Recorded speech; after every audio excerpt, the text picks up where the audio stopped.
Hello, this is Warren Redlick. Thank you for coming on the live stream this morning or this afternoon on the East Coast, morning in California. I want to talk about Tesla, whether Tesla stock is going to go to $4,000 a share, what the circumstances are that led me to that prediction, and what might get in the way and what might make it actually go higher. The other thing I want to talk about, and that's a video I made earlier this week. There's a link to that video in the description. I also made a video that I released this morning talking about where the next Gigafactory or Terafactory might be. I appreciate all the comments. I'm going to look at comments at the end of the video. You can see I have a schedule that I'm going to go through here on the side. I'm going to try to go through that. So we're going to talk about Tesla, $4,000 a share first. Then we're going to talk about where the next Terafactory or Gigafactory might be. Like I said, I talked about that in this video, the video this morning. I missed a couple things, so I'm going to address that. I'm going to respond to some of the comments, and then at the end, I believe I have a volunteer at home, a family member who's tracking your comments. So hopefully at the end of the talk, I'll have comments. I'll be able to respond to comments that were made during the talk. But I'm going to try not to watch the chat because people complain about that. So I'm going to try to go through my material and maybe glance occasionally at the chat like I'm doing now. So thank you, everyone. So let's start with Tesla 4K in 2023. And before I do that, I should mention, I really appreciate my Patreon supporters. If you would like to support this channel on Patreon, there's a link in the description below. If you want to sponsor this channel, my channel sponsor right now is Joseph Ramos, JND Consulting. He does information technology consulting around the United States and Canada. If somebody else would like to sponsor this channel, my email's in the description below. Check out Joe, by the way. He's great. So one of the responses I've been getting to a lot of my videos is that my videos are too long. So I'm going to try to do some... It's hard because I just make the videos and that's how long they come out. So, thank you, Mel, for your support. I very much appreciate it. Mel just donated $5. Anybody else who wants to give money, much appreciated. Super stickers, super chats. So a lot of my videos tend to be long. They're getting longer than 30, 40 minutes, and some people feel like that's too long. When I first started making videos, they were shorter, and I have more to say, I guess. Maybe I like the sound of my own voice. I'm not sure what's going on there. So I'm going to try to do a series of shorter videos, and in particular with this 2023 forecast for $4,000 a share. That's based on sort of napkin math. And a lot of people said, where's your spreadsheets? And I have done spreadsheets in the past. So I'm planning on doing specific shorter videos where I talk about, okay, here's what Tesla should be worth, and here's what the production should be, and here's what the various reasons why in 2022, in 2023, in 2024, based on the idea of what's the battery situation in vehicle production, based on grid storage production. And then based on Robotaxi, which I've done a video with a Robotaxi model, but that was projected out further, and I want to do it shorter runs, so I'm going to do just 1 year for each video. Thank you, MK Millionaire. I'll keep doing some of the long videos. I'm just going to try to do shorter videos too, just to see how that does.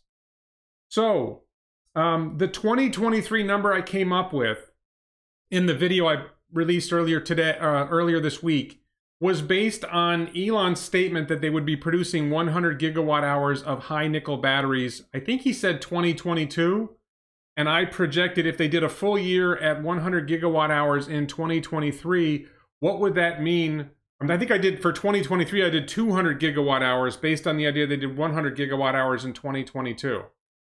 So there's a problem. I think Elon might be talking about run rate at the end of 2022, rather than total production for the year 2022. So if it's about run rate, then my numbers are about 6 months early. So the $4,000 per share projection, if I'm correct, in retrospect, as I thought about that, if I'm correct, the $4,000 a share approach might be pushed off to mid-2024. But on the other hand, I left Robotaxi out of the 2023 analysis, and I believe Robotaxi will be live in 2023. Robotaxi's value really adds up later. That becomes much more valuable in 2026 and 2030 as the volume of Robotaxis increases. So, So it's the 2023 number is based in part on the production of high nickel batteries, and it's also based on that Tesla's partners will scale up production of other battery chemistries, in particular the intermediate nickel manganese chemistry that Elon talked about, and the lithium iron phosphate batteries that are going to be crucial for grid storage and for the lower end vehicles. So, and yes, as commenters are saying, no politics in this video, no politics in the chat. We don't do that here. By the way, I hope everybody likes. I changed my setup. I'm using my my Nikon DSLR. I got some nice colors in the background. I'm trying to spruce up the production quality. We'll see how we do. I'm not sure I got the camera in the right focus. I think it's close, but I think the camera focus could be better. So that's something that the Patreon supporters, the support from Patreon helps me do, is it helps me scale up what I'm doing. Really, I think the next thing is, I think this microphone is not a bad microphone, but I think I want to upgrade that. So, that number that I have for 2023 depends on really high volume of lithium iron phosphate battery cell production. I might do that, Bobby. So, it depends on really high, I believe that lithium iron phosphate, and I'm going to make a video about lithium iron phosphate batteries in the future, sometime in the next few weeks, I think. The real story is lithium iron phosphate, because the vast majority of the applications that Tesla has in mind, high nickel isn't necessary. High nickel is necessary for Tesla Semi, and that's a pretty big market. High nickel is necessary for Plaid Model S, for Roadster, for the Tri-Motor Cybertruck. It may be necessary for all Cybertrucks. I'm not sure about that. If you watch the Battery Day presentation or my video about Battery Day, they put Cybertruck in the category all the way on the side with the high nickel necessity, and I don't buy it. I don't see why high nickel is necessary for all levels of Cybertruck. My prediction, and then, you know I like making predictions, and I'm sometimes right and I'm sometimes wrong. I was right about vehicle to grid. Is that Tesla might offer different levels of battery within individual vehicle lines. So if I was in charge, I would make the low-end Cybertruck with lithium iron phosphate, and that would keep the price down. And then I would offer, oh, would you like to use nickel manganese batteries and get an extra 50 or 100 miles of range? That'll be $5,000. Oh, would you like the high nickel batteries? Well, now you'd probably restrict the high nickel batteries, at least early on, to very specific models. By the way, can you guys hear the dog barking? I don't know whether the microphone picks that up. So I definitely for Roadster, there's mass sensitive applications. Tesla Semi is extremely mass sensitive. Every pound of battery is a pound of cargo you can't carry. Roadster is a high performance vehicle, and mass matters tremendously for that. I predict in the video, I think, maybe it was, I don't know if I predicted this in the video yet, I think I did, that Roadster will ultimately use the 400 watt hours per kilogram battery cells. That will be in low volume by 2023 or 2022, and that's going to be in Roadster. At least it's going to be in higher end Roadsters. Yes, we hear that. You did hear the dog. All right, I was wondering about that. So, I don't know, Timothy. I don't know how they're going to do it. I think it would make sense to offer, because here's the thing. The ability to scale up lithium iron phosphate production is basically unlimited. There's so much iron. Nickel is constrained. Nickel is constrained by how much nickel is mined, and there's just a limit on how much nickel is mined. So I really think the Tesla story is going to be lithium iron phosphate. For grid storage, it's all about lithium iron phosphate. You're not going to use high nickel batteries in grid storage. They said in their slide that the medium nickel, the nickel manganese, would be in Powerwall. That doesn't make sense to me. Powerwall is not mass sensitive. I think it depends on the home. So I have a big house. I have a big garage. If my Powerwall's a little bigger, I don't think I'm going to care. And if I can get 3 Powerwalls for the price of 2 by going lithium iron phosphate, I'd much rather have more storage and not worry about the space. Plus, a lot of people can put their Powerwalls outside where the size really doesn't even matter less then. Thank you, Gerg, for your contribution and the mic placement. Okay, how's this sound? I've been thinking about upgrading the microphone. I'm curious what you guys think about the sound. I'm thinking about spending some money on really going up to a professional level, professional grade microphone, and I don't know professional grade, but much higher grade microphone, and a mixing thing. A mixer, sound mixer. So, I didn't think the sound was good in the video I released this morning. So, lithium iron phosphate is just huge. There is basically an unlimited supply of iron. There's basically an unlimited supply of phosphate. And lithium, there's basically an unlimited supply of lithium. Nickel is the challenge. So I think there's this huge question about where do they need the high nickel battery cells? Clearly semi, clearly roadster, clearly the plaid versions of vehicles. And then anybody who wants it, you know, is willing to pay for it, sure. But if I'm buying, like me personally, I guess it depends on how much money I have at the time. I'd rather have more vehicle for less money, and I very rarely drive more than 300 miles. And, you know, if you're going to go 300 miles, I think this question becomes a lot different in a robo-taxi world, because urban robo-taxis can have 200 miles of range. And then they can drive 180 miles from 6 a.m. to 1 or so in the afternoon and charge for half an hour and add another 180 miles and finish up the day. And, you know, other than long distance robo-taxis, most robo-taxi traffic is going to be urban short distance. And you could structure, the software could structure it so this vehicle charges at, you know, noon, and this vehicle charges at 12:30 and 1 and 2. Interesting. Oh, echo. Okay, I'm not sure what that's about.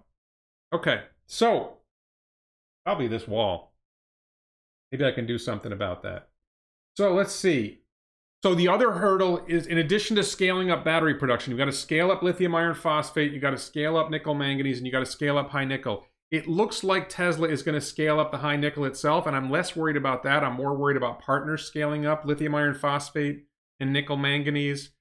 My theory on that is that Tesla reaches out to a partner, whether it's Panasonic, LG Chem, maybe Samsung will start supplying Tesla batteries. Samsung makes the FSD chip, if you didn't know that. And CATL, Tesla just says to them, listen, we've got this technology that will help you produce more batteries for less money. We want you to scale up production, and we'll give you a long-term contract where you're going to supply us, and it'll be like a schedule. You're going to produce this much this year, this much, and the more you produce, the more money you make. And the people have questioned that. They've been like, well, wait a minute. Why would Tesla want to give away its battery technology? And the answer is because Tesla is making more money on the vehicles, on the higher end applications, than it's making on the batteries themselves. And the goal is to get more batteries produced so that Tesla can make more vehicles and sell more robo-taxis. Tesla needs an increase. Pleanov, thank you very much for your contribution. Hey, anybody else who wants to give a super sticker, super chat, greatly appreciated.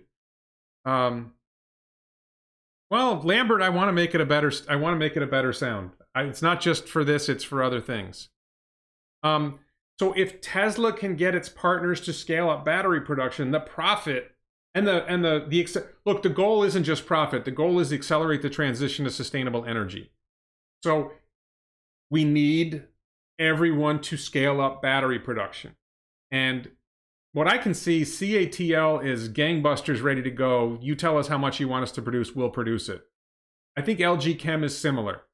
I think Panasonic is on board with the idea, and I think there's a lot of potential for Tesla to get other suppliers to produce more batteries. More batteries means more vehicles. More vehicles means more robo-taxis. More vehicles and more robo-taxis means more profit. So that's a big challenge. And the other big challenge is, can they scale up manufacturing? And it looks like they're making a lot of progress on that. This model they have for producing the Model Y, this manufacturing approach they have to producing Model Y, where they do a single piece casting of the front, single piece casting of the rear, and the structural battery pack in the middle. A lot less parts. The best part is no part. The best process is no process. There's a lot less parts, and there's a lot less processes in that approach. Cybertruck should be a much simpler vehicle to make and easier to scale up in volume. This is one of the interesting questions. I might make a video about this. Cybertruck is an exoskeleton. How does the battery and powertrain and chassis all fit into that? To me, structural battery pack probably goes straight to the exoskeleton. And I'm not sure how I think the wheels and everything connect to the exoskeleton as well. It's going to be interesting to see how they do that. Is there still a skateboard with Cybertruck? I don't know the answer to that.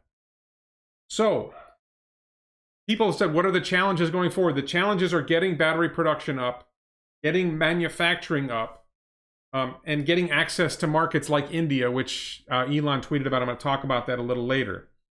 So that's what's necessary to get to a Tesla share price of roughly $4,000 a share in 2023. And like I said, I think I'm probably a little aggressive on that. And if I understand Elon, it's really mid-2024, but before we get to $4,000 a share. But if Robotaxi hits, I think Robotaxi goes live in 2021 and starts getting widespread in 2022. If Robotaxi is operating in any significant volume in 2023, then I think my estimates are actually low. So, I'm going to move on now. That means this is fun. Let's see, does this work? Yes, we're moving on to Tera-Giga. You see my outline, we moved on. This is my innovations in my live streams. We're moving on to Tera-Giga. So one of the big questions is, and there was something Elon said at Battery Day, and different people interpreted it different ways. The way I heard it, it's very valuable to be on the same continent as your customer and as your raw materials are. If you have your factory where your raw materials come from, where your raw materials and supplies come from, and where your customers are, all the pieces have to travel a lot less distance.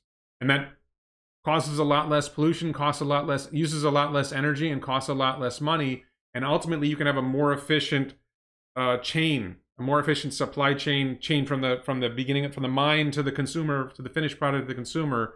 It's all a lot smoother, and it all costs a lot less, and it operates better. And the timing works better. He talked about the timing.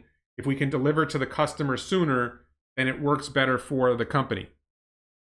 So, I'm not going to talk about Robotaxi in this video, Gerber. Thank you for the question. Maybe I'll talk about it at the end. If it comes up at the end, I'll talk about Robotaxi at the end. So, Elon said we want to at least be on the same continent. And the way I heard that, that means we want to have more factories on different parts of each continent.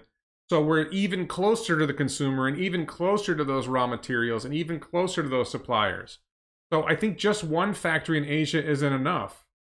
And I think that's a pitch for, say, India. I don't think India is happening right away. I'm going to talk about India in a minute. But China is one part of the continent. Asia is a big continent, right? So you want to reach more than just China. You want to be able to reach other consumers quicker. So building more factories in other countries seems to me that's a priority, not an immediate priority, but sometime soon. And there's a lot of factors that go into it about each country, what makes that work. I think that's a really interesting question. So the first country, and the one I devoted the most time to in my video that I released this morning, was Japan. I think it's very clear that Japan is a high priority for Tesla for a lot of reasons. Japan, if you go by country rather than by, if you treat the European Union as individual countries, Japan is the third largest economy in the world and the third largest car market. Well, Tesla is already in the United States and China and Germany, which is the fourth largest car market. It seems like Tesla should be next. I mean, it seems like Japan should be next for Tesla. The other big thing is, who did Tesla just add to the board of directors just months ago? Hiromichi Mizuno, who was the chief investment officer for Japan's government pension investment fund. I forget the exact term for it. This is a guy who managed a $1.5 trillion Japanese investment fund. He networked with all kinds of Japanese business people and politicians for years.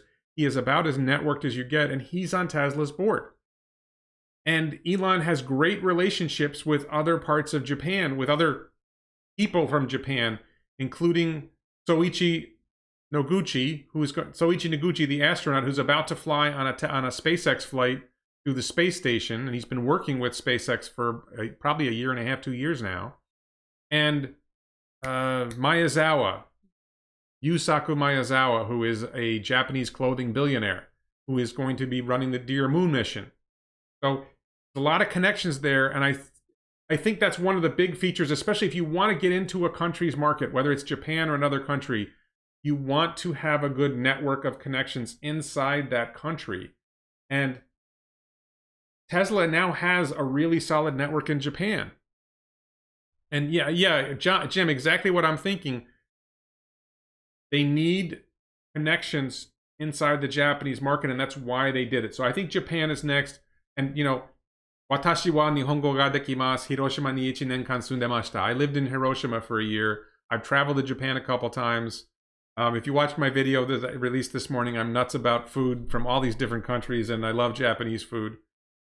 So, a couple countries I didn't talk about much. I talked about Thailand a little in my video this morning, and I didn't talk about Vietnam at all, and I think those are prime opportunities. I don't know enough about Thailand and Vietnam, but I get that those might make sense. I'm curious if people have comments about Thailand and Vietnam. I'm going to read the chat later, or it's probably better comment on the video itself. If you have comments about Vietnam and Thailand, I'm going to take a look and think more about those two countries. Thailand has a particularly big car market, and so I think there's a lot of potential there. But moving on. Oh, I got to move on. Let's see. We're in East Asia. We're still talking about East Asia. So we covered Japan. We covered Vietnam. We covered Thailand. Another factory in China. A lot of people have been talking about that. I think it's very clear that China being the second largest car market or largest car market in the world, it's very clear that Tesla is going to need another factory in China. And there was some talk about Chongqing. Chongqing is a city pretty much in the center of China, much far from the coast. Actually, you have a friend who's from Chongqing. Big city. There's a lot of population in the interior of China. There's a lot of mining resources in the interior of China. I think manufacturing costs and labor costs are lower in the center of China. So I think it really makes a lot of sense to do a factory in Chongqing. I don't know whether that could supply other countries, whether that would be a better place to send vehicles from China to other countries. I'm not sure about that. I suspect the coast is better for that. But to serve the internal Chinese market, it seems great. So let's move on to South Asia. India is huge. India is the world's second largest country. It has a struggling economy. It has a lot of difficult political issues. Elon did tweet. Let's see, I got to post this. I got to show this. Elon tweeted that India was next year for sure. I don't know if you guys saw this on Twitter. Sorry, Elon tweeted. Somebody asked about Tesla entering India, and Elon tweeted next year for sure. I'm pretty confident he was talking about selling vehicles in India and not opening a factory next year. I think it's just the beginning. I think, and this is a huge challenge for the Indian car market, is there's not a lot of people in India who can afford a very expensive vehicle. And Teslas tend to be very expensive vehicles. They, you know, at the low end, if they come out with this vehicle in a few years, it's going to be a $25,000 plus vehicle. And I actually think it's going to be lower than that. I think it's going to get down to under 20,000, but that's another conversation for another day. But the Indian car market is dominated by vehicles under $10,000. So if you watch the video this morning, I show a couple clips of Indian cars, and they're these tiny little cars that they squeeze into. It's just a practical reality that people are poor, the roads are tiny. So Tesla's going to have to do something special to crack the vehicle market in India. I actually think countries like India, Sawyer, thank you very much for the donation. Very much appreciated. I think that India is a great example of a country where mass transit matters more than individual vehicles. Mass transit is huge. I think we'll talk about that with some other countries. It may also matter in China, and that's why I think the Cybertruck, the Cybervan or minibus concept that Elon talked about in Master Plan Part 2, I think that makes a lot of sense for a Tesla vehicle for a poorer country where very few people can afford a car of Tesla's class. So, but I think India is a great opportunity, and somebody just said this. India is a great opportunity. It still might be potential for a vehicle factory, but the bigger potential is for solar and grid storage. And in particular, for battery production, India has a lot of mining. It has low labor costs. It has it's a difficult political and regulatory environment in India, and I think that's going to be a big challenge. I believe it was about 5 years ago, the Prime Minister of India actually visited Tesla headquarters. I know there's some interest. It's just very difficult. It's just that there's so many bureaucratic hurdles to get through in India to do anything. But it seems like there might be a bigger opportunity with solar and with grid storage. Any place that has an unreliable grid, and I believe India's grid is less than reliable, you're going to want grid storage. If you're wealthy, you're going to want to buy grid storage. If you're a business, you're going to want to buy grid storage. And then solar, there are some very large solar projects in India. So it seems like if Tesla did a gigafactory producing solar panels and grid storage and batteries, or a Terafactory producing lithium iron phosphate batteries, and then maybe that would be in partnership with an Indian company. The Indian company does the Terafactory making the lithium iron phosphate batteries, and Tesla does a gigafactory making grid storage, solar panels, and maybe Tesla Compact. I think there's a lot of potential there, and I think that pattern would make sense in some other countries as well. I mentioned in the video that India borders Pakistan, Bangladesh. I left out Sri Lanka, which is nearby. Pakistan is a large country, and Bangladesh, they both have very large populations. They're both very poor. India has a terrible relationship with Pakistan. I don't think it's as bad with Bangladesh, but an absolutely terrible relationship with Pakistan. The hope would be that India produces vehicles and other products and it sells them on to Pakistan and Bangladesh. Even though they have political problems, I know somebody from Pakistan or India might get mad at me, but the cultures are somewhat similar, certainly when you compare them to the United States, or you compare them to France, or you compare them to China. The cultures are more similar to each other than they are to ours. So, but yeah, the heated relationship between India and Pakistan makes that really, really hard to do. But certainly they could export to Bangladesh, a very, very poor country. As an attorney, I've had a couple clients from Bangladesh. I was going to say nice people. Honestly, I think the world is filled with nice people. Every country you go to, the people are nice. Maybe not France, just kidding. I actually had very good experiences with people in France as well. I think the world is full of nice people. There's some bad governments. People are pretty good everywhere you go. So the other thing that somebody mentioned in a comment on the video was exporting to Africa from India. And that, I didn't realize that. Apparently there's a lot of products made in India that are exported to Africa. So maybe there's potential there. It's relatively close to the African continent. So maybe that's an additional potential market for Tesla products made in India. So, we're going to move on. We're going to move on to Australia, which are also including New Zealand. And I mentioned Indonesia in the video. Maybe I'll include Indonesia is close to Australia. Singapore, Malaysia are all near there. Australia has a lot of potential. The only problem holding Australia back is its small population. I think there's like 20 million people in Australia. Wealthy country, comparable to the United States or Europe in general. English speaking helps those of us who don't speak other languages that well. Sorry. The big thing that stands out to me about Australia is the chair of the Tesla board of directors is Robin Denholm, who is Australian, an Australian businesswoman. So she's got a network in Australia. Australia also does not have a native car industry. It's funny, I thought there were still cars being made in Australia, and then I got comments from Australians saying the car industry is basically dead.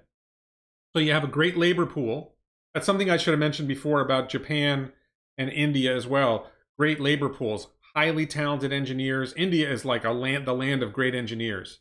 China has great engineers. Japan has tremendous talent. Australia has a lot of great talent. And Australia has possibly the best mining in the world. Tremendous resources to fuel a battery factory. So I could completely see a lithium iron phosphate battery factory in Australia. And keep in mind, the scale of this is something that I feel like didn't come through. I feel like that's something they're like, they weren't as obvious about as they should have been. The scale that lithium iron phosphate battery production needs to increase to achieve the goals that Tesla talked about at Battery Day, it was like a 1600x increase in battery production for the grid and for products that aren't in vehicles. 1600x. Like, it's astonishing how much it has to scale up. So, you know, a Terafactory in Australia, a Terafactory in the United States, a Terafactory in China, India. We need massive, massive production of lithium iron phosphate batteries, and Australia is perfect for it. And I believe Australia also has nickel. So Australia has tons of mining resources.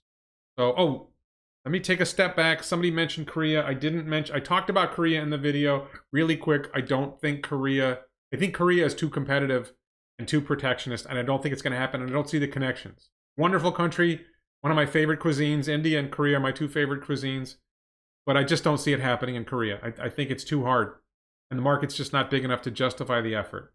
So, Australia. The mining opportunities are huge. I believe Tesla is a popular brand in Australia as well, so it's going to be easier to sell there. A place where there's a lot of sun shining. So a great market for solar. And if I'm not mistaken, Tesla has a virtual power plant operating in Australia already, where they have solar on roofs, and they've made a virtual power plant out of that. They have a this is the Hornsdale Power Reserve in Australia. Tesla already has a significant presence in Australia. So I really think it makes sense for Tesla to do some kind of operations in Australia, and maybe a lithium. Elon said Tesla does not plan to make the lithium iron phosphate batteries themselves. They don't plan to make the nickel manganese cells themselves. They plan to only make the high nickel cells. He kind of had a little caveat in there, like, as long as the partners come along and produce enough, Tesla won't have to. So I could definitely see some kind of deal with a Chinese company or a Korean company to do a Terafactory making lithium iron phosphate and nickel manganese cells in Australia. And then Tesla comes in and makes vehicles in Australia. And maybe those vehicles get exported to Indonesia, to Malaysia, to Singapore, other countries. And Indonesia is another country where there's a lot of mining resources, low labor costs. It's a very, people don't know about Indonesia. It's a very, very large country with a decent sized economy. So Indonesia has a lot of potential as well. All right, so we're going to move on to Europe. I'm going to go through this, and then we're going to get to my question and answer session at the end, and hopefully I'll be able to address everything. So we're making good progress. So Europe, Tesla already has a factory in Berlin that's being built that will be operating sometime in 2021. And the question is, where else in Europe? Now, they could just scale up Berlin. I think the optimistic projection is that a fully operating Berlin Gigafactory will be able to produce 2 million vehicles a year. They still need some kind of support with batteries. So I think the expectation is that there will be a battery supplier opening a Terafactory somewhere near Berlin, maybe in Berlin. But I think they still need more production somewhere else in Europe.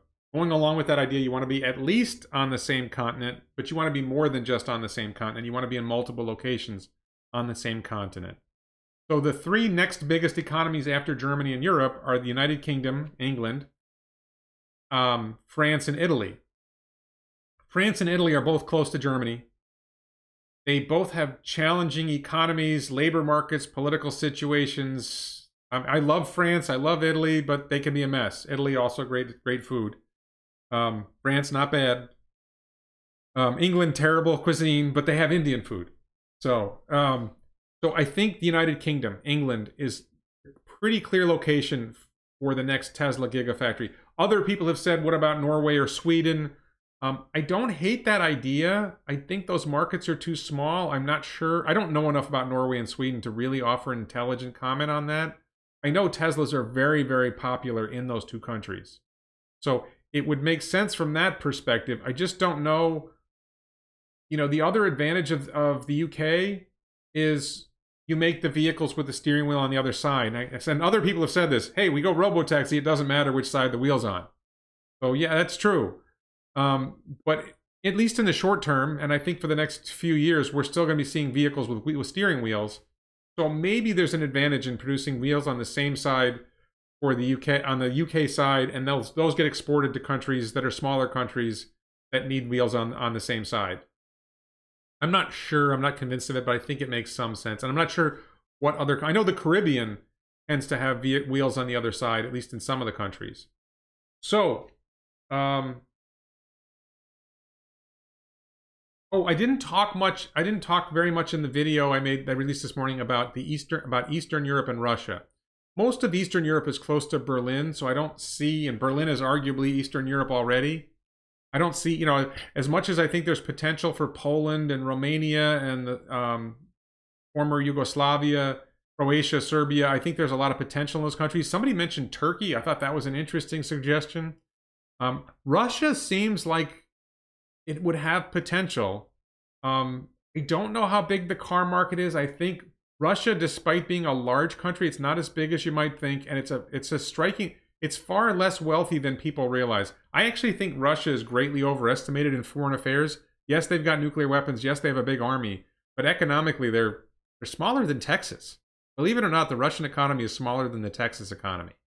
So I don't see Russia being a great, and they have their political issues as well. Now, Vladimir Putin's a strong man. If he wants it, maybe it makes sense to locate a factory in Russia. There's a lot of natural resources. If Putin got behind it, maybe it would make sense.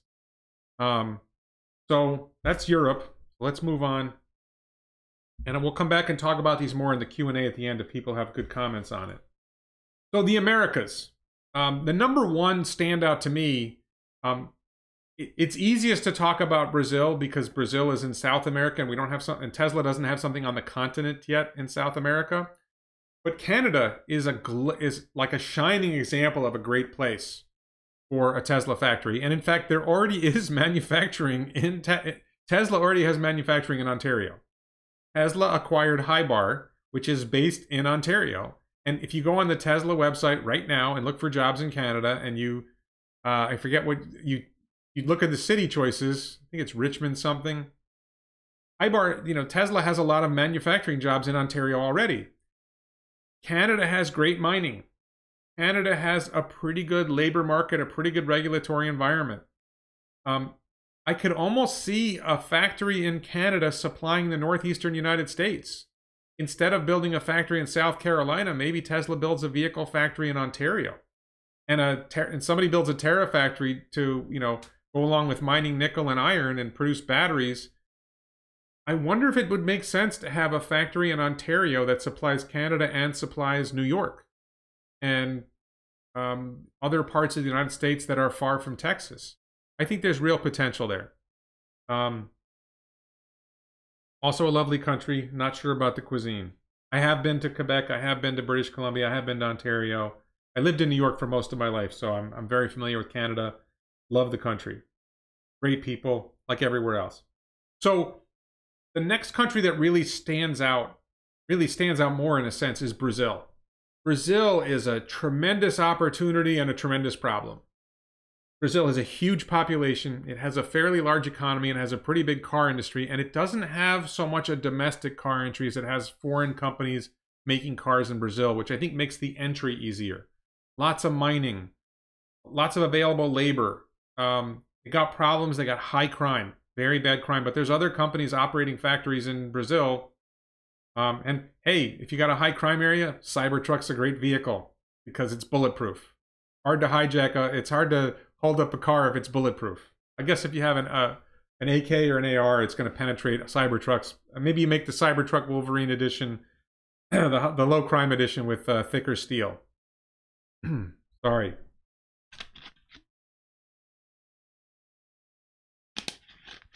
So, I think there's tremendous opportunities in Brazil, and Brazil is a great, number one, you're now on the Latin American continent.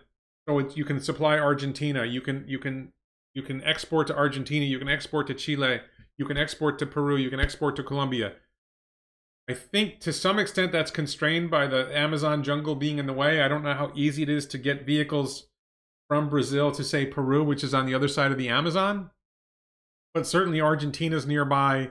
Go through Argentina to get to Chile.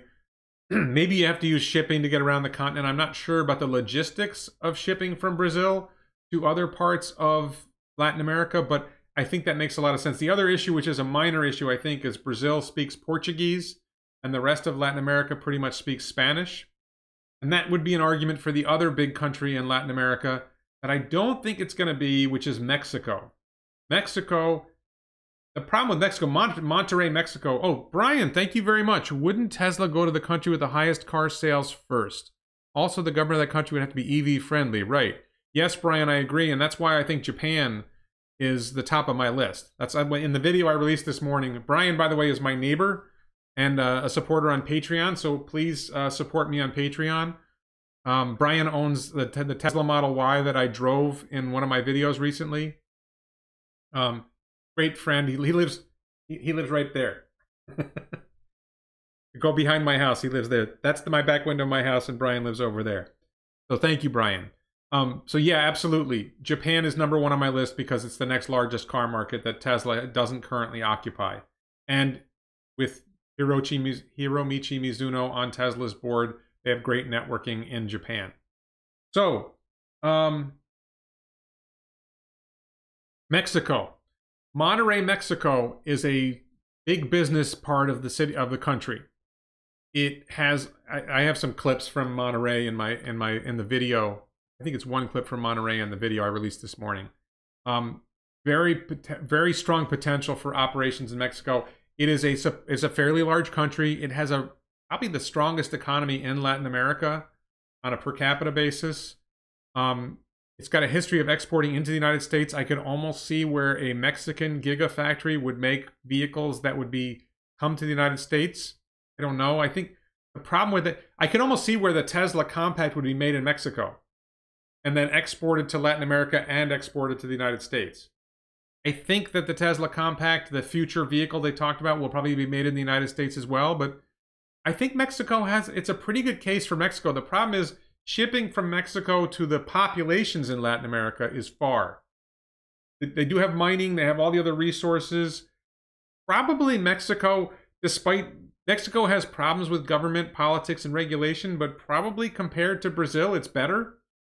I'm not saying Mexico doesn't have crime problems, but all of Latin America has these problems, and Mexico is a pretty good shot, and it's Spanish speaking where Brazil is Portuguese speaking. I don't think that matters a whole lot, but it could matter a little. So I could totally see a Terafactory in Mexico, accessing Mexican mines, producing lithium iron phosphate. We need Terafactories in as many countries as possible, making as many lithium iron phosphate batteries as possible.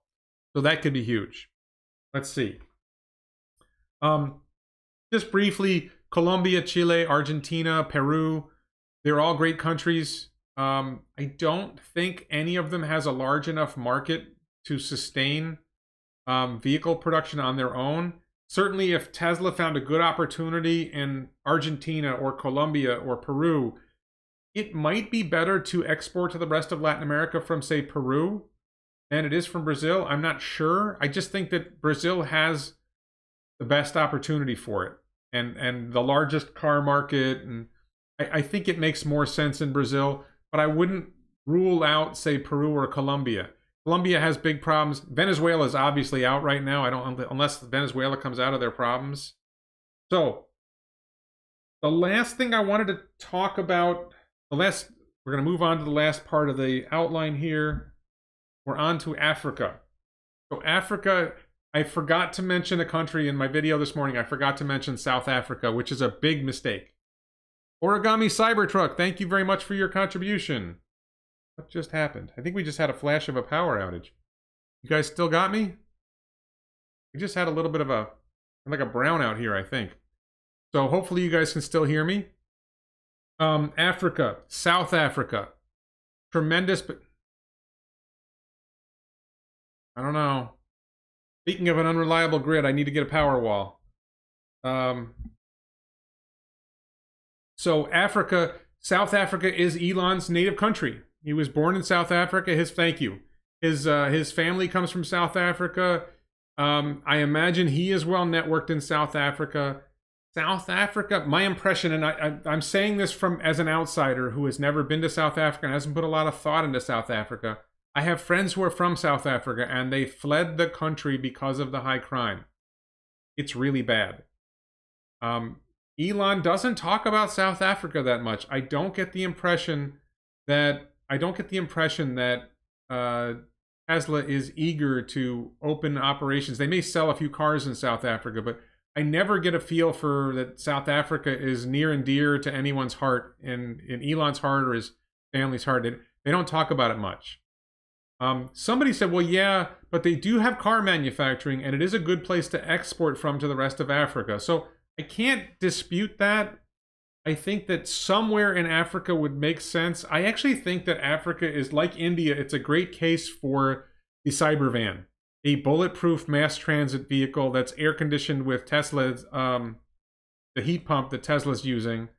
And I should mention, so Egypt, I think it's Nigeria, Ethiopia, and Egypt. I'm not sure which order. I think Nigeria is the biggest. There are some very large populations, and there's some hope. I think this is the one thing about Africa is we're all hoping they can figure it out.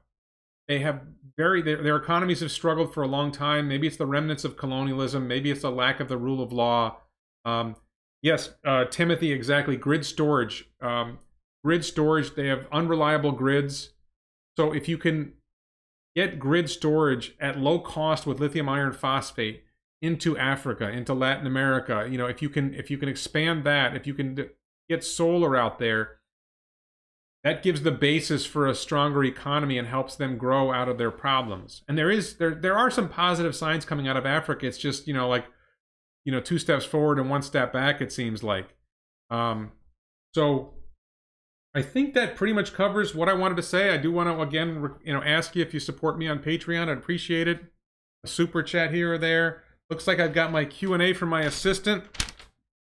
So we're going to go into Q&A. Awesome. So we're on the Q&A section of the video.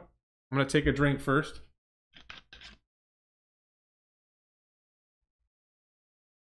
Do I think Tesla will hit $4,000 a share?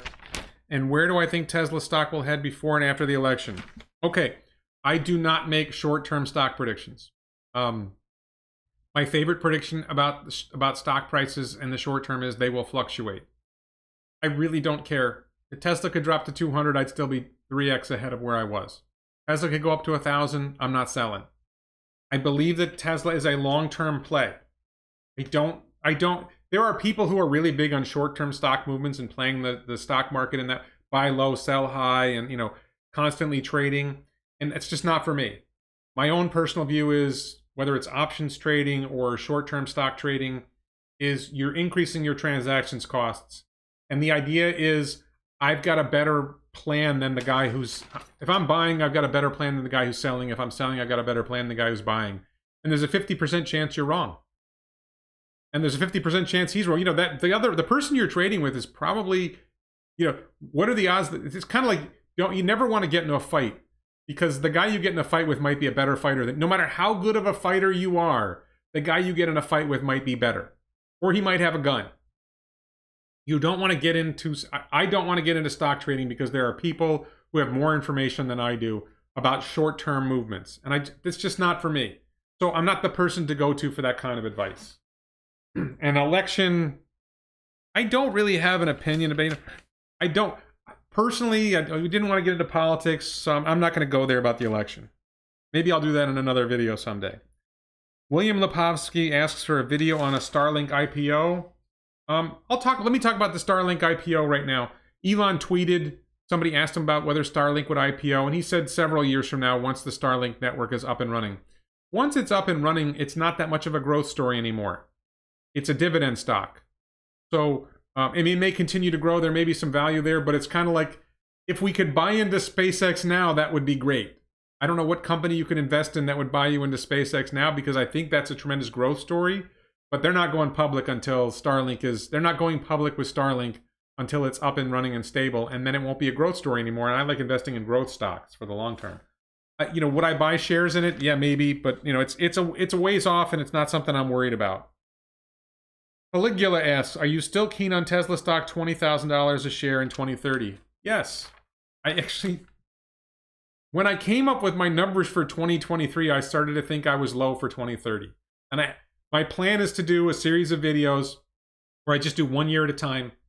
And I'll go in depth. They won't be 5-minute videos. There'll be 15, 20-minute videos maybe. I'm not sure how long they're going to be, but they're not going to be 40-minute videos. And I'm going to go in depth on each year. And if Robo Taxi goes live, the numbers are just Sorry, batshit crazy.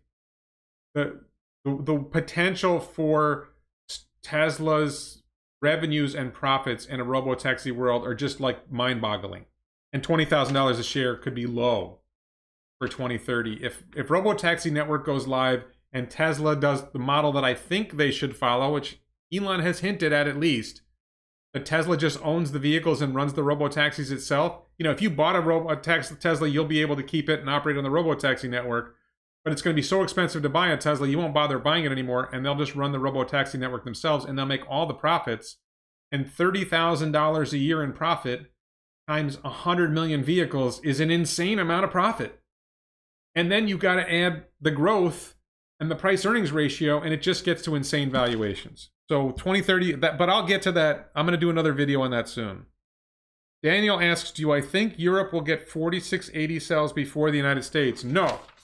I think the United States already has 4680 cells, and nobody's producing 4680 cells in Europe yet. Tesla is producing 4680 cells in small volume right now in Fremont. They are scaling that up. I do think Tesla will produce a larger volume of high nickel cells in Giga Austin or Tera Austin in Texas. I think they're planning to get some kind of 4680 cells in Europe.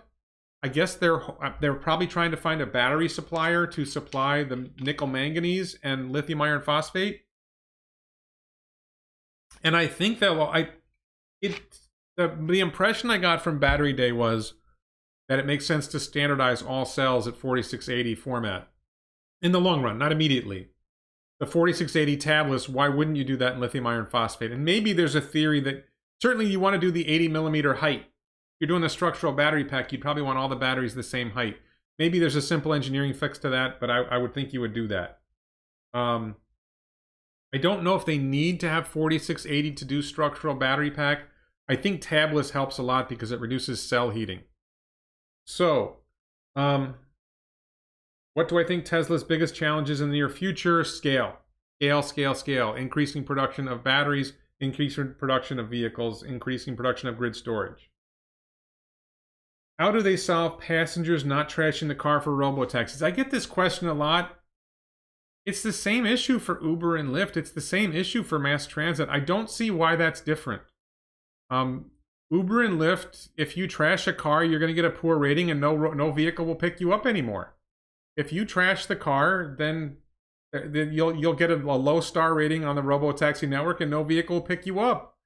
You know, there's going to be a strong incentive not to mess up a car because you won't get to take a ride again. And if people don't follow it, they won't be able to get rides. That's how I see it happening. I almost I could see, what is it called? There's something when you buy a gun for someone else, straw purchases. I could see like, hey man, I need a ride in that Tesla. Could you hook me up? And you don't want to let somebody else ride it, use your pass to ride in a Tesla because they might mess it up and ruin it for you. Daniel Philippus, when do you think Sweden will get a Terafactory? I don't know.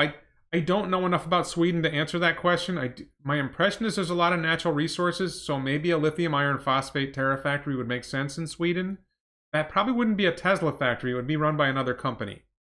So, let's see. Opzar, are they allowed to do swapping of batteries, or is that patented by NIO? I don't think NIO has a patent on battery swaps, and an early version of the Model S had battery swaps. So no, I don't think that's patented. I don't think they're going to swap batteries. I think the design of the structural battery pack will prevent swapping. I think when the vehicle reaches end of life, then everything will be recycled, including the batteries. I don't think you're gonna be able to pop in a new battery pack onto a Tesla, and that's not really done that much now. The goal is to make the batteries last long enough that you don't need to replace them. That's the goal. And if you total the car, you total the car. IPsec, how to guarantee electrical power generation all over the world? Well, solar's looking really good. Solar panels are plummeting in cost per kilowatt hour. And I think that's going to continue dropping. So I think we're going to see solar go crazy all over the world. I think it's... and what's necessary to enable that is grid storage, because the sun doesn't shine at night. So we need lithium iron phosphate to scale to support the increase in solar panels. Lithium iron phosphate grid storage supports solar. So that's a great potential. Any thoughts on Canadian plant, maybe near Sudbury, Ontario? I mentioned Ontario earlier in the video, so I'm not going to talk about it again. I do think it'll be where the high bar factory is. There's a really strong chance of that. Battery factory in India instead of car factory. Yes, I talked about that. I definitely think lithium iron phosphate battery factories everywhere makes sense. Tam Hewitt Baker, do I think battery tech is the best solution, or should we be looking at mechanical storage or cryogas storage? Great question that's over my head. I think there are some great ideas for storing electricity in other ways, storing the energy from solar or wind in other ways. I've seen something with like using lakes somehow. Great ideas, but I don't know about that. Singapore. I don't think Singapore is big enough. I think Singapore is a very small geographic area. I don't think Singapore has mining. I don't know enough about Singapore. I thought it was a very small geographic area. It's a great market to sell into. I don't know if there's room for manufacturing. I thought real estate was really expensive. I just think that's not going to happen. Let's see. Oh, Ham Hewitt Baker, phyto timing. That question. Using trees to get minerals, that's over my head. Matt Senkow, why not a second German factory? I could see a second German factory. I think the scale of Berlin is already very large. I don't know if they're going to need a second German factory. I think a Terafactory in Germany to supply batteries to the Gigafactory makes sense. Absolutely. Mark Browning, don't need extra long range for Australia, just a solid supercharging infrastructure network. How does that work in the outback? Yeah, I don't know enough about Australia to comment on that. I think that most driving everywhere is urban and fairly short distance. There's a fairly small... Oh, Brian, thanks again for the contribution. I'm Swedish. There's only 9 million people in Sweden. The German factory will easily feed all of Europe. Brian, I appreciate that. I agree that Sweden has a small population. I'm not sure the German factory will be enough for all of Europe. I do think there's room for one more factory. The European car market is huge. It is, close to the size of the American and Chinese car markets, and we have more than one. We're expecting more than one factory in the U.S. So I do think that we're going to see another factory in. And thank you again, Brian, for the support. Let's see. Don't need extra long range for Australia. I did that. Will governments slow down robo-taxis? I say this every time anybody asks me. The greatest challenge to Tesla's success is government. The greatest threat to the American people is Washington, D.C. Yes, the most likely thing that will impair Tesla's success, will impair the acceleration to sustainable energy is government itself, not just in the U.S. I think the Chinese government is very clearly supportive of everything Tesla is doing because they've figured out we want to breathe cleaner air. China, any country that has dirty air and politicians who have power who like to breathe clean air should pretty quickly figure out we need to adopt this because this is going to clean our air. Not only does it reduce pollution from diesel and gasoline and coal, but it also, some of the Tesla vehicles have HEPA filters and they actually clean the air. And that's a small effect, but anybody who runs a country that wants cleaner air, that wants their kids to breathe cleaner air, that wants their family and friends to breathe cleaner air, they're going to want to shift to Tesla. They're going to want to find a way. I'm hopeful that happens. Let's see. I don't understand this question. MENA area factory. I don't know what that means. Dan Brooks, will Tesla break out to 550 soon? I don't make short-term share price predictions. Himlin, are the new tabless batteries patented and no other car company can copy them? I believe the tabless is patented.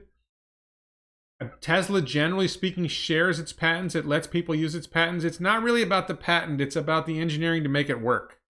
I think that's the challenge that anybody's going to face.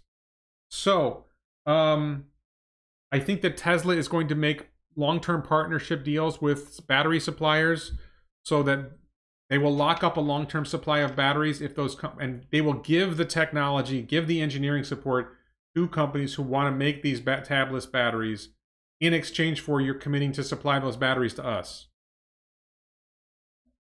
Israel. Somebody asked about Israel. Israel's a very small country. I don't believe there's a big car manufacturing industry. Very hard for Israel to export to the countries around it since they all hate Israel. So I love Israel. I've never been to Israel, but I think Israel's a wonderful country. My next door neighbor's Israeli. A lot of great people. Actually love the cuisine, of course. But I don't see a factory going up in Israel anytime soon. I could be wrong. So let's see. Now I'm going to try to catch up on the comments. Less CO2. What do you think was the most overlooked innovation announced? Clean lithium mining process. The most overlooked I honestly, I think the most overlooked thing is lithium iron phosphate, lithium iron phosphate, lithium iron phosphate. Lithium iron phosphate is the big driver. And all the innovations that were announced, with the exception of the nickel cathode chemistries, I believe they all apply to lithium iron phosphate. I believe the tabless design allows higher speed manufacturing and higher volume manufacturing at lower cost. I believe the silicon anode, I was surprised that the silicon anode would matter with lithium iron phosphate, but Drew Baglino said it would. Yes, I love my food. That's why I'm fat. So I think lithium iron phosphate is the biggest thing. I think the structural battery pack, I don't know if that was overlooked. I think the structural battery pack is amazing. I think the new vehicle engineering is amazing. One thing, I probably should make a video about this, but one thing that really struck me, I watched a couple of videos that mentioned this recently. Roadster is going to be produced in very low volume. So it doesn't make sense to commission a casting machine to make the Roadster chassis section. So I wonder if Roadster is going to be manufactured with 3D printing. And I don't know if anybody's seen this, but there are some projects where people are working on using AI to optimize chassis design working with 3D printing. So you have your software create a chassis design, and then you go out and drive it, and you put all these sensors on it, and you see what kind of, how the vehicle responds, where the stresses are on the vehicle. And you take that back and you run it through your AI, and you come up with a new design for the chassis, and you iterate.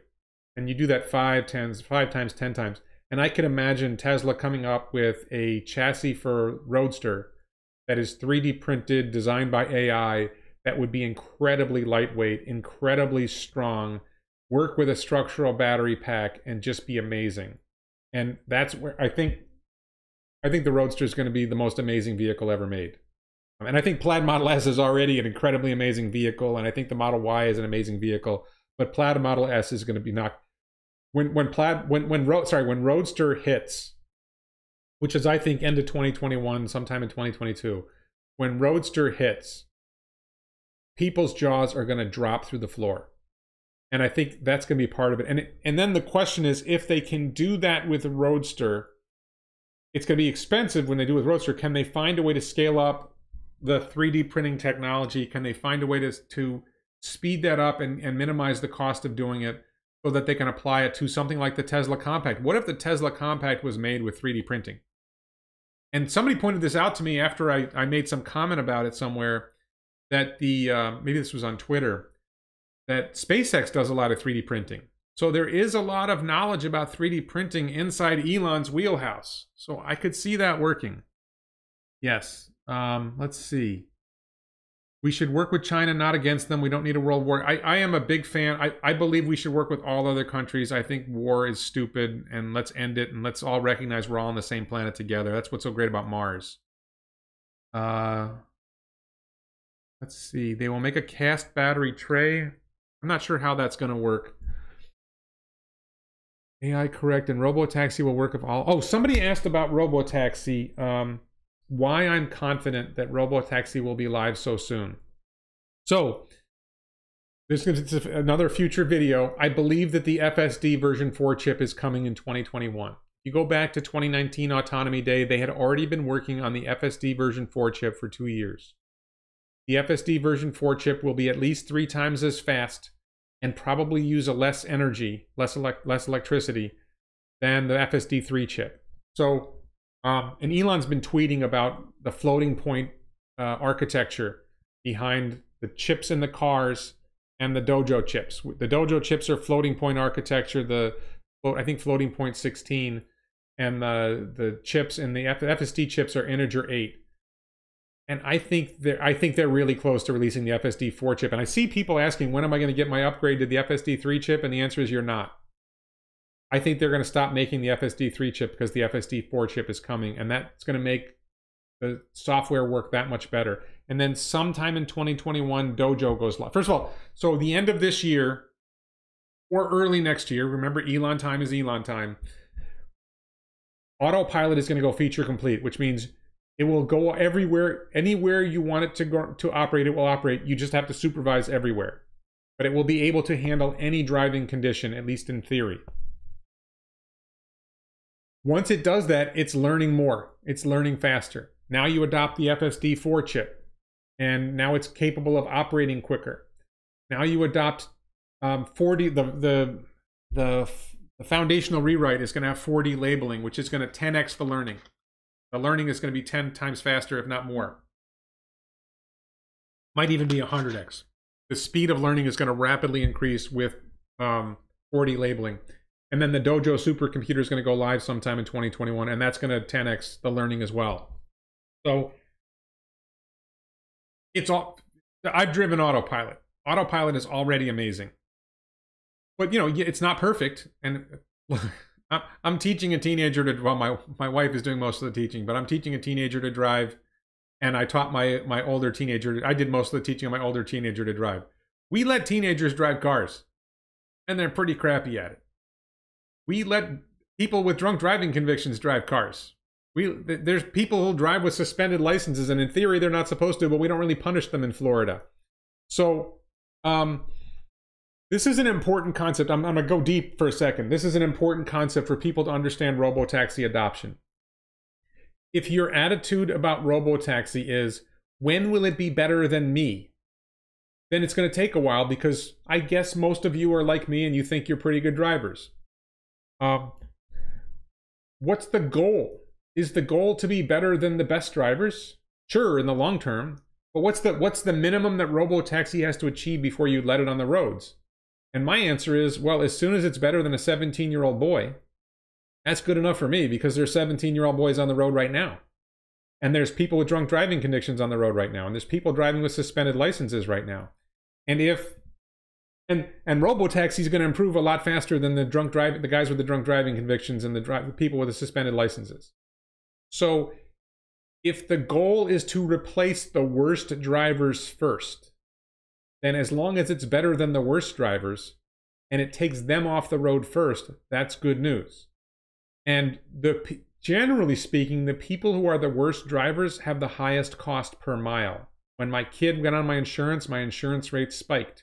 If I could take my kid off the insurance and have my kid ride in a robotaxi, my insurance would cost less. If you have a 14-year-old now who's going to get their learner's permit at 16, it's 15 in Florida, but if they're going to get their learner's permit at, say, 16, and the robotaxi network goes live in 2 years, are you going to let your kid get their learner's permit? Are you going to let your kid get their driver's license? Are you going to say, you know what? You're going to be safer riding in a robotaxi than driving yourself. And I'm going to pay a lot less money for car insurance if you're riding robotaxis instead of having a driver's license. So it's a combination of things. Part of it is the standard that you have in your mind. If the standard is it needs to be better than the best human drivers, then it's going to be a while. It won't be that long, but it'll be a while.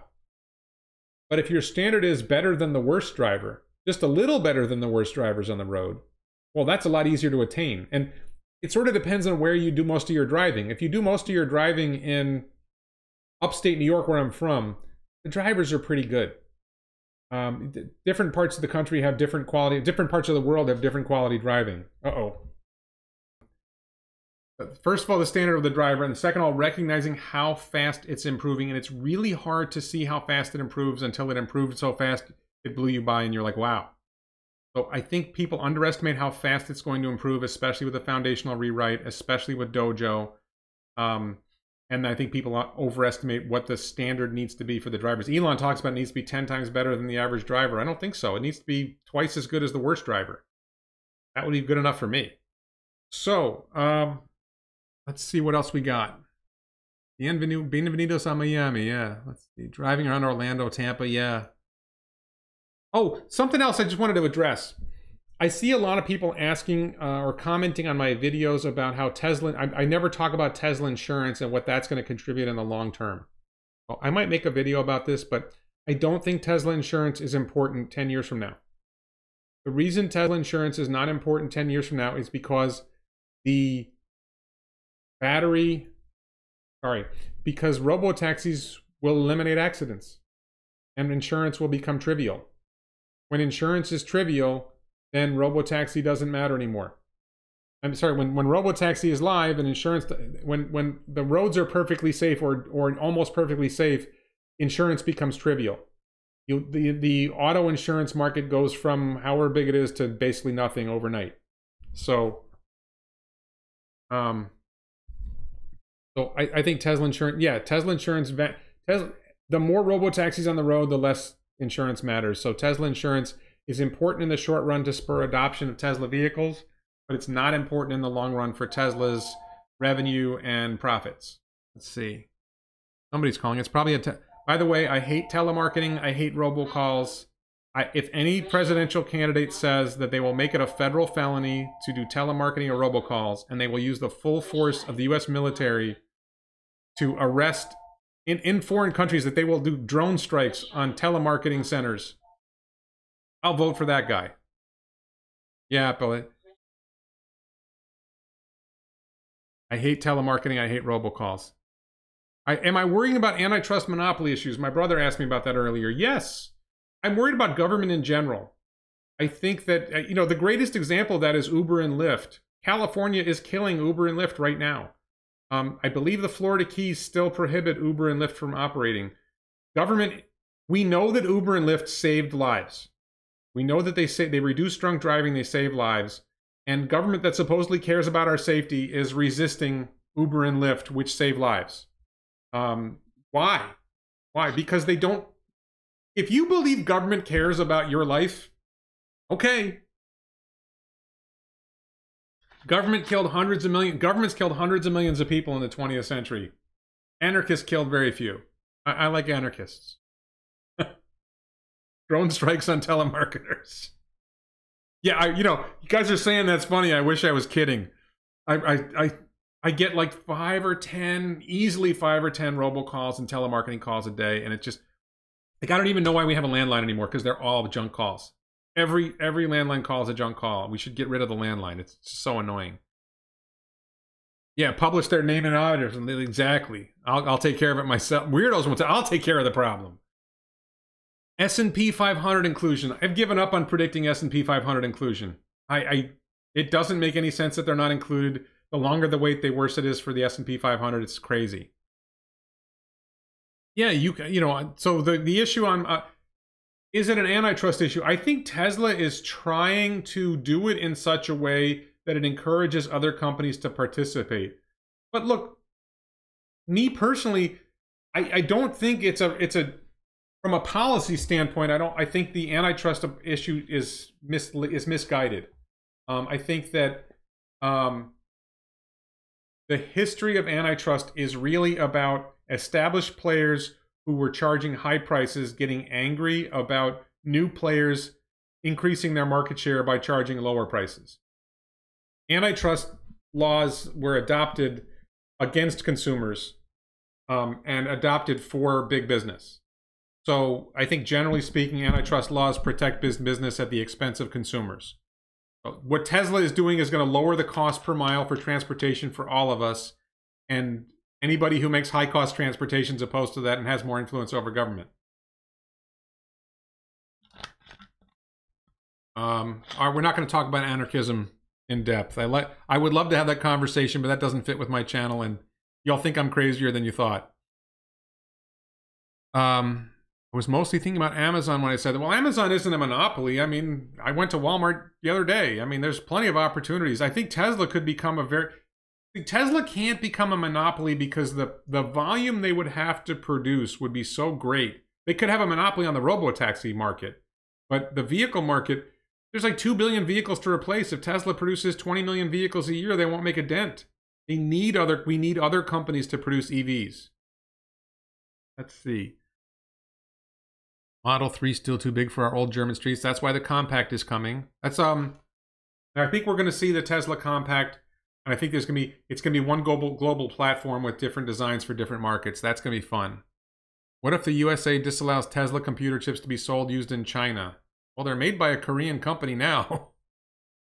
They're made by Samsung right now, so I don't think that's a problem. I don't think the United States would have the power to do that. And if they did, I think China would just copy it anyway.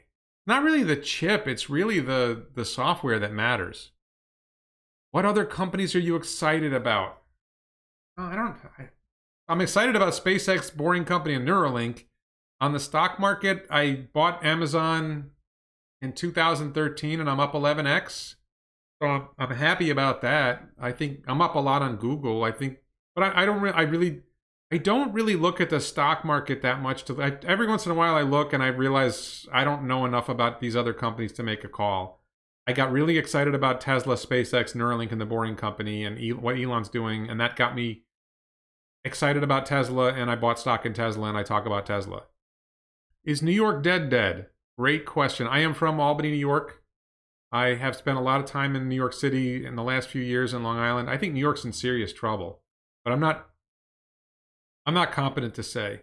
Does taller batteries mean a shorter skateboard? I'm not sure about that. Fang needs to be changed to Fatang. A tsunami wave of revolutionary Tesla products is coming in the future. The world will be shocked. I think that that's a really good question, a really good thing. You know, what else could Tesla do? Home HVAC is coming. That's probably a good video. I don't know that I'm ready to do the home HVAC video. I'm going to be mentioning the home HVAC in a video coming up, but I won't be going in depth. Are there other products Tesla could make that would take over the world? I think grid storage is so big. It's going to so radically change our world. Grid storage is going to be monster. Robo-taxi is monster. It's huge. No point holding forever. You can't enjoy the fruits of your labor. Let's see. In the future, wireless charging. Maybe wireless charging. I don't know if it's that important. All right. We've been going for an hour and 20 minutes, and I ran through my material. I'm going to give it another couple minutes, but I think I'm going to... Oh, thank you, Brian. Tesla dirt bikes. Brian, again, thank you for your contribution. Elon has said he doesn't like 2- and 3-wheelers. He feels they're not safe. Bobby Boucher is a 100K target before the split. The 100K target was before the split. The 20K target is after the split. Elon has said he's not a fan of 2-wheel and 3-wheel transportation. His goal is safety.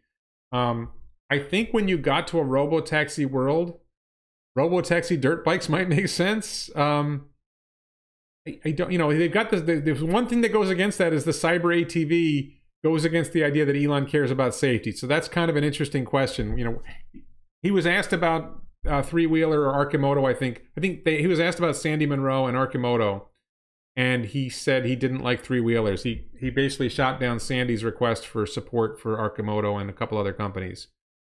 So yeah, he almost died on a motorcycle or something.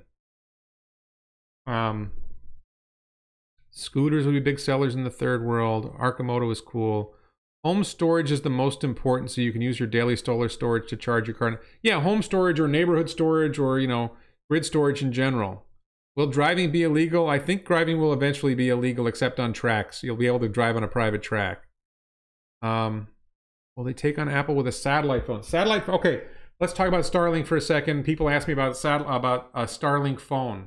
No. Starlink requires a pizza box sized antenna. So unless you're going to wear it as a hat, which might be uncomfortable, and I believe that the Starlink, the number of base ground stations is limited to some extent. So I think right now they're hoping to have 5 million ground stations, and maybe they get to 50 million ground stations, but everybody can't have the phone and have 50 million of them. That wouldn't be everybody. EMP susceptibility, very interesting question. Somebody else asked me about that. I am a prepper. I'm anticipating, you know, apocalyptic scenarios. It's one of the reasons I want a Cybertruck. I don't think the Tesla products are EMP safe. That's electromagnetic pulse for people who don't know. A skyburst nuclear weapon could wipe out the electrical grid for hundreds of miles or more. So, and then solar could do it too. So I don't know if that's going to, no, Warren's not going on the Tesla board. I don't think they'll have me. When will the factories be Tera versus Giga? I believe the battery factories will be Terafactories eventually. And it's probably 3 to 5 years away before we have the first Terafactory, but I'm only guessing there. Yes, I saw that about Washington using Starlink. That was the like emergency services in the fires. Let's see. Hope Starlink will work with mobile without external router. No, Starlink will not work with mobile without an external router. You need a pizza box size antenna. It's not going to work. It could be that Starlink could be the basis for a cell phone antenna. It could make it easier to build cell phone antennas to serve a large number of cell phones using a Starlink base station. Maybe that's a possibility. Kind of like a Tesla 5G or, you know, some kind of Wi-Fi setup. When can I buy a Model Y in Texas? I think you can buy a Model Y in Texas now. I didn't think that was a problem. Go on the website. I thought he was asked about that, and he said you can buy one now. There's some quirk where you have to, the final click has to happen on a California server. What can I say about Roadster Safety? I can't say anything about Roadster Safety. I think it's going to be very, very safe, but I don't know. It's going to be lightweight, so you're going to be subjected to a lot of G-forces if there's a crash. Pizza Hut box, interesting. Seasonal multi-megawatt home storage is the next milestone. I don't know what you mean by that. One of my videos coming up is going to be Cyber Home. I have this idea for I'm building my apocalypse cabin next year, and in my dreams it's going to be well, you'll see in the video. In my dreams it's going to be something special. It's going to have all kinds of Tesla technology in it and SpaceX technology, but that's coming. That's about that should be this month. CBA, great college, great high school. Sorry. Tesla cars can be Starlink repeaters. Maybe?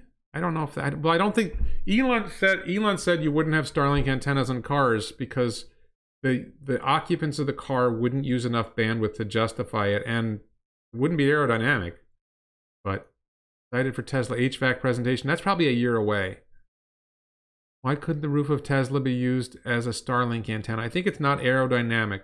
I don't know. Maybe it's possible, but all right, I think I talked about that enough. Cybertruck is the apocalypse vehicle, and I want to have the apocalypse cabin to go with it. 3D printed Elon homes, maybe. You know, that would be something if they come up with something with 3D printing. That would be. I mean, there's already a lot of innovation in 3D printing, so I don't know if Tesla's going to have anything that special there. No rideshare first. Great question, Matt Burns. Kathy Woods of ARK Invest has talked about how Tesla should do a human-driven rideshare business. That Tesla should do that first before the robotaxi network goes live. I don't think that makes sense. I don't think most Tesla owners want to do rideshare driving. They don't do it now. I mean, there's a few people driving rideshare with Teslas now, and their operating costs are lower. But I just don't think it makes sense for somebody who just spent $75,000 on a Model Y Performance is going to go and take it out and do ride sharing with it. If you have that much money, you probably have a better job than driving rideshare. So I think one of my theories there is Tesla is going to buy Lyft for their data. That Lyft would be fairly inexpensive for Tesla buy, that Lyft probably has really high quality data about the behavior of rideshare customers, and that data could be useful for robotaxi. The other side of it is they just hire somebody from Lyft who has that knowledge. Experiments in Russia on concrete. Yes, there's a lot of stuff going on with 3D printing. So, the software, the option me or them. Maybe the software would give you the option of me or them in your crash scenario. Hopefully it will be no one. Why do people criticize me so much when I say I'm going to buy a Roadster? I don't know who's criticizing you. I wouldn't criticize you for that. All right. How much of a threat is Mobileye? Great question. Major Human asks, how much of a threat is Mobileye? I did a poll on Twitter. Mobileye is probably the biggest threat. Or I wouldn't say threat. I think there's room for... Threat implies that Mobileye's success damages Tesla. That if Ford comes up with an effective EV, it damages Tesla. Look, this whole notion of a Tesla killer is mistaken. If somebody else... We need to replace 2 billion gas and diesel powered vehicles, and Tesla's only going to make 20 million a year in 2030, maybe 30 million a year.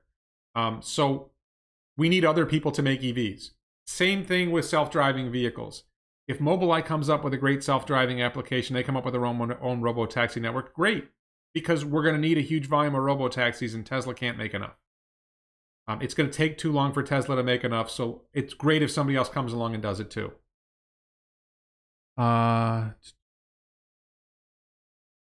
Think Tesla will ever make cell phones? I would love it if Tesla made a cell phone, but I don't think they're going to do it. I think Android's pretty good, and I have an iPhone. I prefer Android myself. Yes, envy is probably the reason for that. Mobileye is only good in geo-fenced areas. You know, there was a video. This is one of those things where you just can't tell how good something is just because they say it's good. So Mobileye released some video where they were driving on the streets of Jerusalem, and they did like a 40-minute drive unassisted, and you just don't know if it was faked. You don't know if they did 20 takes and it was the one that worked that they put the video up. We just don't know. Maybe it's for real. I mean, I think it's a good company. I think the guy who runs it is really bright. I suspect that it's not as real as we think. Yeah, and Intel bought Mobileye. Elon will come up with a desalination system very soon to solve the world drinking water. Isn't that going to be in... Was that part of Cybertruck? I thought Cybertruck was going to have a distiller. That would be really cool. I don't think Elon's doing desalination, but that would be really cool. That would be very useful. Could a Tesla self-driving chip be removed by the CCP and adapted for the Air Force fighter jets? Why is everybody so worried about the Chinese Communist Party? Look, the most militaristic country in the world is the United States of America. I'm not worried about the Chinese Communist Party. And no, the Tesla self-driving chip is designed for a self-driving car, and if the Chinese want to make a chip for a fighter plane, they'll make a chip for a fighter plane themselves. Tesla owners are rich, don't need the extra income. Absolutely agree. Do I think Tesla will build a new factory every year? I think they will build more than one factory a year. They're building 3 factories right now. They're building Model Y in Shanghai, they're building Giga Berlin, and they're building Giga Austin. I think they might build 5 factories in 2021. Who knows? Or 2022. Who knows? Let's see. Do I think Tesla will make manufacturing plants? Hire someone from Lyft and steal that knowledge. Why wouldn't you? I mean, everybody's stealing knowledge from Tesla. When will Tesla cross over to electric aircraft? So let's talk about electric aircraft. Electric VTOL. There's a very popular topic, electric VTOL, vertical takeoff and landing jets. I believe that that's never going to happen. The reason it's never, I believe it's technically possible when we hit 400 watt hours per kilogram, and especially at 500 watt hours per kilogram. Here's why it's not going to happen. Because in the short distance trips, robotaxi will be better, and loops, boring company tunnel loops will be better. At medium distances, say 500 miles, Hyperloop will be better. Hyperloop is pretty much going to be better at any distance compared to an electric vertical and takeoff landing jet. And then if you want to go really, really far, like intercontinental or transcontinental, then Starship point-to-point will be better than VTOL. So I think the market for VTOL is rich guys who have so much money they can afford to spend on an electric jet. And I hope to be that rich someday, but I still wouldn't buy it. If they do single, this is a common question. If they do single piece casting, how do they do repairs? They don't. If the vehicle's totaled, the vehicle's totaled. Same thing, if you damage the frame on a modern car now, it's totaled anyway. I think the single piece casting will be stronger than the typical car frame now, so it's less likely to be damaged in a crash. And if it is damaged, then the regular vehicle frame would have been damaged in the crash and it would have been a total loss anyway. And yeah, somebody could repurpose it and make it work, but that's over. Hybrid planes are in development now. What's the biggest danger for Tesla? The biggest danger is government. The biggest danger for Tesla is government. You know, some people say, well, what if Elon dies? Or Elon becomes incapacitated. If you watched Drew Baglino at Battery Day, if you are aware of Jerome, I don't know how to pronounce it, Guillen, Andre Karpathy, they have a great team at Tesla. They have a great team at SpaceX. They have great people all over. I think Elon matters a lot, and I think Elon accelerates the growth and innovation. But I think he has done a good job of building teams that are good enough that Tesla would succeed even if Elon was gone. And don't forget Kimball's around. Kimball knows a lot, and Kimball probably could take over and do a lot of what Elon does. I don't know about that. I think he's been with him from the beginning, and I think he knows how he thinks better than anyone. The biggest danger for Tesla now. Oh, that's the other theory. If the casting piece is damaged, then you just take it off and put a new casting piece on. They're probably less expensive to make than all the parts you have to put together to replace a frame. I don't know. Maybe that would work. Somebody asks us, will all batteries become 4680 sometime soon? I think so. I think I already talked about that. Elon is not running as a micromanager. The culture and capability of the... I think Elon is a micromanager. He was asked about that. There's a podcast, New York Times podcast called Sway, S-W-A-Y. I listened to it. I followed it closely. It's G-U-I-L-L-E-N is the spelling. I don't know how to pronounce it. Guillaume? Yeah, I don't think it's Guillaume. It's Guillen, I think. I don't know. He did a podcast interview with Kara Swisher from the New York Times. It's the New York Times podcast Sway. It's in the last couple of weeks. And it sounded like he's a big-time micromanager. Like, you know, why don't you delegate more? I can't find the people to delegate to. I have, you know, he really believes he's needed. I wonder, I think he adds extreme value to the companies, but sometimes I wonder if he does too much. But whatever. Elon for president of the world ruler? No. I think he once, somebody said Elon for president. He said, oh, that's a terrible job. Elon is doing more for the world, more for humanity, more for the solar system than any politician has ever done. It would be terrible if Elon got a job in government. We want him right where he is. We get some libertarians together and start liberating some states. Move to New Hampshire. Free State Project is in New Hampshire. I have this idea of buying property on the Osa Peninsula in Costa Rica and creating a gulch there, but I don't think it's going to happen. Is it possible legacy automakers will get solid-state batteries before Tesla? I think solid-state is dead. I think Tesla's battery innovations have made solid-state batteries irrelevant. That's an opinion. Most Americans are libertarians. They just don't know it. No, most Americans are libertarians when it comes to them. They want government to leave them alone. They want government to force other people to do stuff. That goes to this concept of the consent of the governed. People say that our political system depends on the consent of the governed. No one consents to be governed. They want government to govern other people. Now, if you believe that you consent, that in the consent of the government, tell me something you consent to the government forcing you to do that you don't want to do, or stopping you from doing that you want to. Tell me you consent. Tell me you consent to having men with guns throw you in a cage or kill you if you do something they don't want you to do. If you consent to that, you consent to being governed. Otherwise, you don't. So let's see.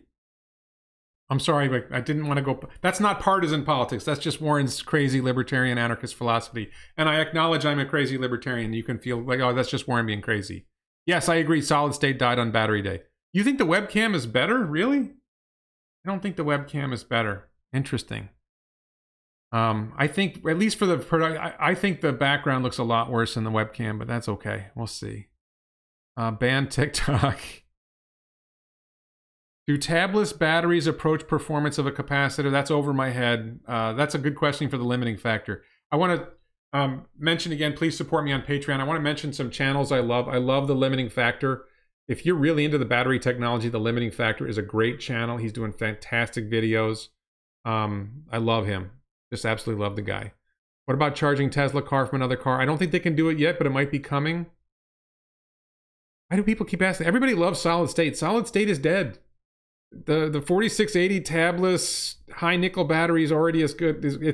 They're gonna achieve solid state level performance at far lower cost, at far easier manufacturing. Maybe there's some opportunity for solid state at the really high end for VTOL, but I was overexposed with the DSLR. Maybe it just wasn't in focus.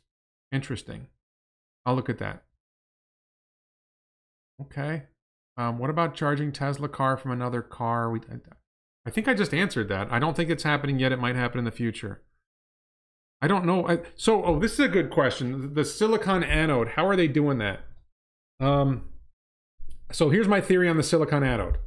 My theory on the silicon anode is that, now here's the deal. Silicon, I sound like Joe Biden.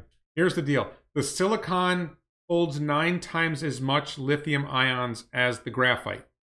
the silicon expands 4 times its size. So if you design your silicon anode so it only holds twice as much lithium ions as the graphite, and it doesn't expand, and you design it, my picture of it is you make it porous rather than solid. You make it so that there, and I don't mean porous like there's empty space, like there's some sort of, what they described is they have some sort of a elastomer surrounding the silicon molecules or the silicon particles. So, sorry, if you have, if the silicon is only, you know, 40% or 25% of the volume, and the rest is some kind of flexible elastomer that allows the silicon to expand, then you get double the number of lithium ions, and you don't lose the strength of the bookshelf, as Elon put it. The silicon survives well.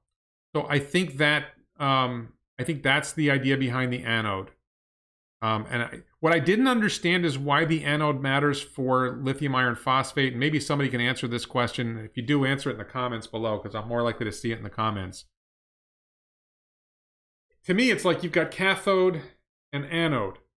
And if you increase the cathode's capacity without increasing the anode, you really haven't done very much, and vice versa. So you want them both to get better. That's my limited understanding of how the battery technology works. So, do I prefer Los Angeles to New York City? I probably prefer Los Angeles to New York City. That's a tough one. There's some really good stuff. It depends on how they survive after this. I love Asian food, and California has the best Asian. I love the California coastline. I'll say that. Theater's better in New York City. I like them both. Let's get a Hyperloop between New York City and Los Angeles, and then we can use both. Nanotubes would hold. No, it's elastomer, I think they said. No need for the graphite graphene stuff. I don't know enough about graphene to answer that. Anode is as important, and I agree anode is important. Do they have to be in balance? If you make the cathode 5 times better, but you don't improve the anode, does that improve the battery? Or does it not matter? If you improve the anode 5x, but you don't improve the cathode, because I don't think lithium iron phosphate cathodes are going to improve that much. So I don't know if improving the silicon, the anode, makes much difference, but they, Drew Baglino said it did. So let's see. All right, we've gone for an hour and 40 minutes. Can I talk more about Tesla, please? I don't know what else I could say. What country will have the 25K car first? China. I think China. Maybe the US. Maybe about the same time. I don't know. Solar panels for cars don't make sense. Solar panels add too much weight, and they generate too little energy for a moving vehicle. The only exception I could see is the Cybervan. Even then, I think it doesn't work. Chicken tikka masala. I love chicken tikka masala. I like korma better, but I like them both. All right. I think we've done enough. Hour and 40 minutes. Thank you all very much for watching. Please, if you're watching this at the end, please check out the videos. Please subscribe. Please support the channel. Patreon, merch. Please buy merch. Look at the below. Check out, it's teespring.com, Critical Enthusiasm. I'm going to stay on the chat until it closes, which is about 5 minutes. So thanks everyone for watching.